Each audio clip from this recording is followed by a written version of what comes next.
आज या ठिकाणी स्मारकाचं पूजन करण्यात आलेलं आहे. अनेक दिवसांची प्रतीक्षा ती आज संपली. आज एक दिवस अत्यंत चांगला आहे की पिंपरी चिंचवडमध्ये आज या ठिकाणी महानगरपालिकेच्या वतीने बाबासाहेब आंबेडकरांची पत्नी रमाबाई आंबेडकर यांच्या स्मारकाच्या भूमिपूजनाचं उद्घाटन या ठिकाणी झालेलं आहे.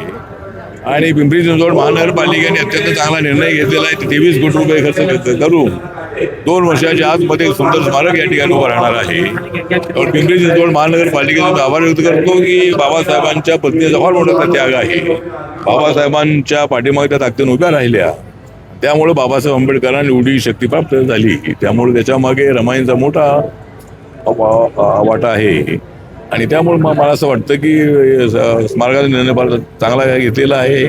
आमच्या नगरसेवकांनी प्रयत्न केला की चंद्रकांत सोनकांबळे नगरसेवक असताना 2017मध्ये हा प्रस्ताव ठेवला होता आणि आता 8-9 वर्षानंतर का असेना पण त्याला आता मान्यता मिळालेली आहे. आणि कुणाल आहे, आमचे तंत्रबाळे आहेत नगरसेवक, यांच्या प्रयत्नाने लवकरात लवकर हा हे पूजन झालेलं आहे. पण लवकर हे स्मारक पूर्ण व्हावं यासाठी काय तुम्ही सूचना द्याल? आता मी आयुक्तांशी बोललेलो आहे, ते त्यांनी सांगितले 2 वर्षामध्ये पूर्ण होणार आहे. तर ते आता त्याला कामाला वेळ थोडा लागतोच आहे, पण ते लवकरात लवकर पूर्ण व्हावं यासाठी मी मेयर आणि आयुक्तांना बोललेलो आहे. आणि एवढ्या काळामध्ये ते पूर्ण होईल असं त्यांनी सांगितलेलं आहे.